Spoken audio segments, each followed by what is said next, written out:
Olá, aqui é o professor Cláudio e hoje eu gostaria de discorrer com vocês alguns minutos sobre aquela que é considerada a sétima arte, o cinema, né? Particularmente uma das minhas grandes paixões, né? Sou um cinéfilo inveterado, né? Descobri o cinema ainda na minha infância, me apaixonei por ele e não o larguei mais. E hoje eu gostaria de refletir com vocês acerca do posicionamento crítico de um jornalista e teórico do cinema, mais conhecido mais conhecido por estudiosos do cinema, um pensador, um intelectual italiano que foi talvez a primeira grande personagem, o primeiro grande intelectual a fazer uma defesa do cinema considerando como uma linguagem estética, artística. Eu me refiro ao jornalista e crítico Ricciotto Canudo, um italiano adepto do futurismo italiano, que em Paris, nos idos de 1923, publicou um texto intitulado O Manifesto da Sétima Arte. E nesse texto, Ricciotto Canudo postula pela primeira vez o valor artístico do cinema e já taxando, já classificando como sétima arte. Em 1911, Ricciotto Canudo já havia escrito um ensaio no qual ele considerava o cinema como uma sexta arte. Depois ele inclui a dança nesta sua relação de linguagens artísticas e o cinema é demovido para a sétima posição, se tornando, como nós o conhecemos até hoje, como a sétima arte, né? E esse texto escrito por Ricciotto Canudo é importante, repito, porque ele é o primeiro texto a considerar o cinema como uma linguagem artística. Ora, esse texto, esse manifesto da sétima arte, eleva o cinema à condição de linguagem estética. A partir daí, o cinema é considerado como uma sétima arte. Ora, quais seriam as outras artes classificadas por Canudo? Seriam, primeiramente, a escultura, depois nós temos a arquitetura, depois nós temos a pintura, a música, a poesia, a dança e, por fim, o cinema. Então, estas seriam as sete artes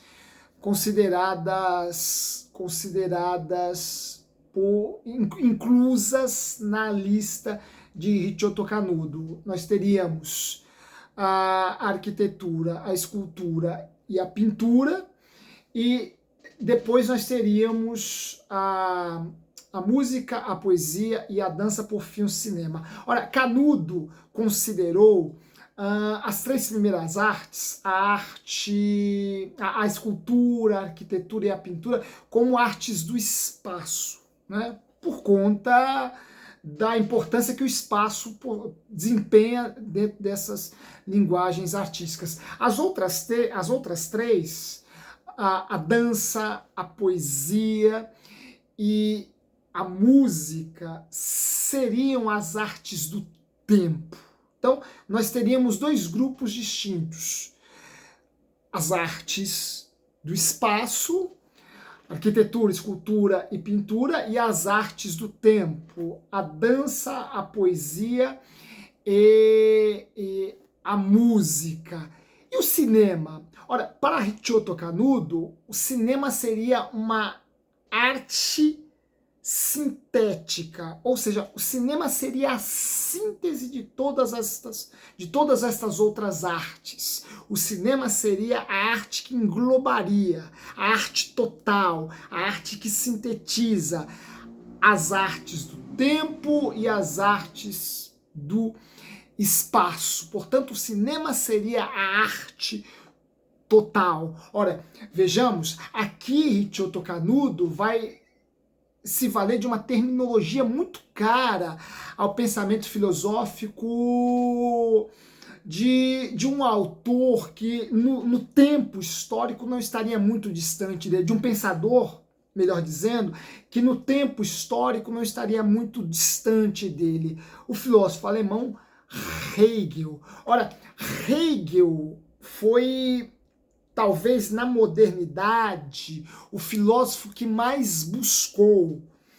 Nós tivemos outros mais, inclusive na modernidade, mas Hegel foi o filósofo que buscou com mais entusiasmo uma síntese entre todas as formas de conhecimento, entre todas as formas, entre todas as manifestações do espírito humano, né? E Hegel, dentre outras coisas, dentre outras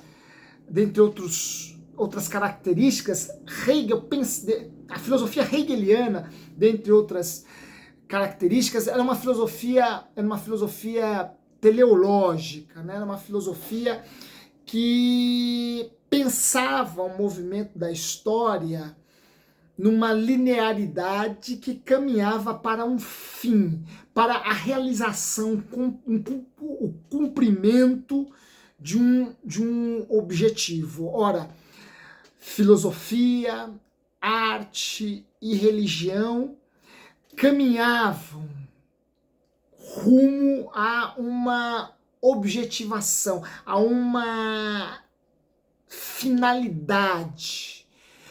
Ora, para Hegel, esta finalidade para onde caminhavam a filosofia, a religião e a arte seria o ponto mais elevado, o ponto mais alto dessas expressões. Ora, a filosofia um dia haveria de atingir o seu ponto máximo, a religião para Hegel já havia atingido por meio do cristianismo, e a arte caminhava para esta mesma destinação. Daí nós temos que entender com uma certa cautela quando Hegel, por exemplo, discorre, fala, propõe o fim da arte, né? Em Hegel essa ideia é muito cara, né? Ora, o fim da arte, o que seria o fim da arte? Ora, o fim da arte não seria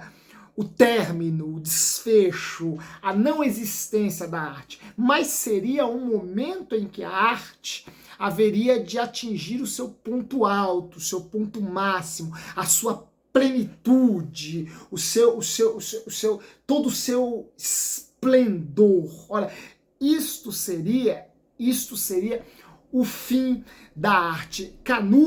Ricciotto Canudo, quando se refere à arte, ao cinema, como sendo a arte total, como sendo a síntese de todas as outras artes, ora, recorre a essa terminologia hegeliana e nos coloca diante, se não diante de uma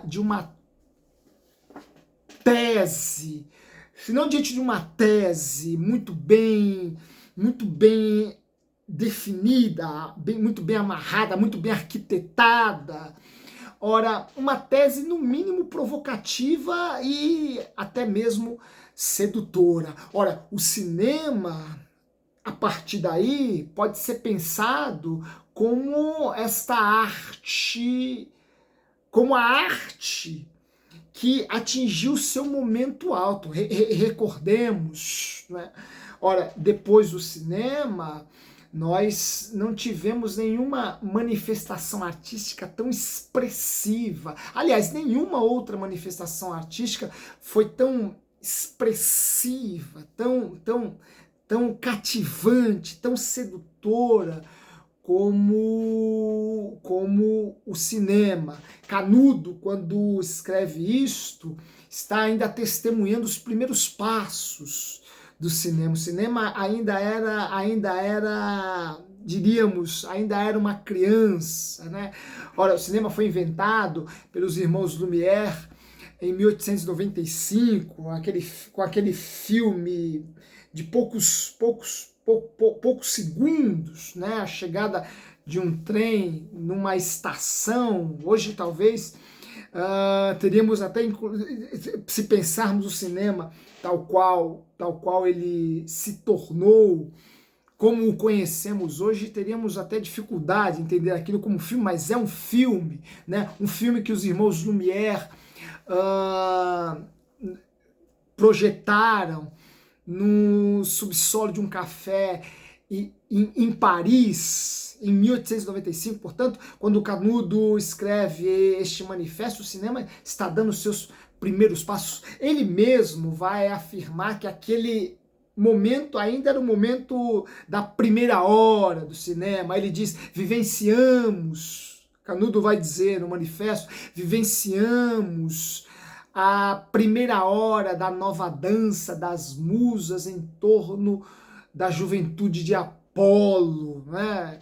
Ora, o cinema estava engateando, dando seus primeiros passos, e hoje ele já conta, já é um centenário, mas sejamos bastante francos, o cinema, em termos de linguagem estética, por ter apenas 100 anos, isso se comparado à música, a poesia, até mesmo a dança, ainda é um jovenzinho, por assim dizer, quase que uma criança, mas quanta sedução, quanto impacto, quantos corações ele já conquistou e continua conquistando. Portanto, é no mínimo muito provocativo considerarmos a fala de Canudo como uma tese que nos abre este campo para a reflexão. Ora, Canudo eleva o cinema à condição de arte essa que, convenhamos, nesse primeiro momento, no início do século XX, era uma arte, o cinema não era sequer considerado arte, o cinema era considerado pelas elites como arte da feira, né? Um termo pejorativo, um termo jocoso, sarcástico. Olha, porque o cinema só tinha imagem, o cinema não tinha texto, o cinema era destinado às massas, a gente pouco letrada, a gente não alfabetizada. Portanto, o cinema era relegado a essa condição de marginalidade. Foi Canudo quem elevou o cinema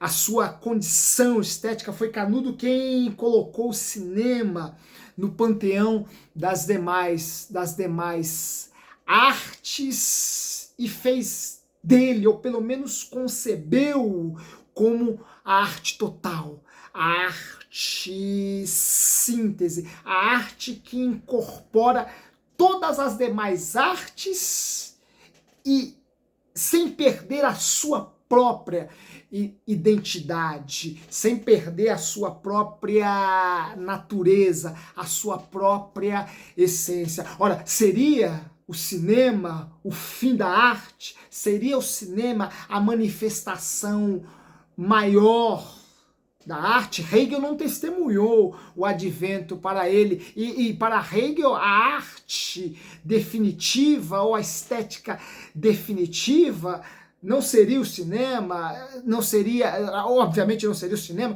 porque o cinema sequer havia sido encontrado. Se quiséssemos falar de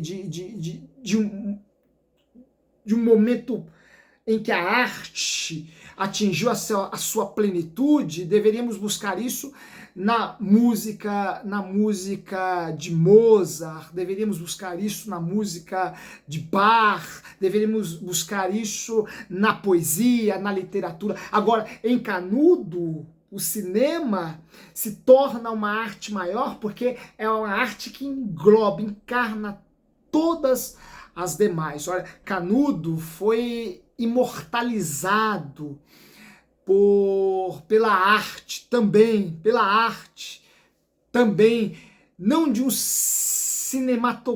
não de um diretor de cinema, mas de um pintor, Picasso, que dedicou a Canudo um de seus desenhos, que dedicou a sua arte a imortalizar Canudo num dos seus desenhos. E além de ter sido imortalizado pela arte de Picasso, isso em 1928, Canudo é rememorado por ter projetado a arte, elevado o cinema à condição de arte e arte maior, e arte total, e arte plena. Olha, seria no mínimo bastante provocativo e sedutor vermos aqui o advento daquilo que Hegel talvez tenha concebido sem presenciar, uma arte que é plena porque encarna em si todas as demais linguagens estéticas, todos os contrários, todos os opostos, mantendo a sua própria identidade e englobando tudo mais que pertença à estética, que pertença à arte. Ora, no mínimo, para um cinéfilo como eu, no mínimo, essa tese de Canudo com um viés hegeliano é bastante sedutora e interessante. Espero que seja também para você. Um grande abraço e até o nosso próximo encontro.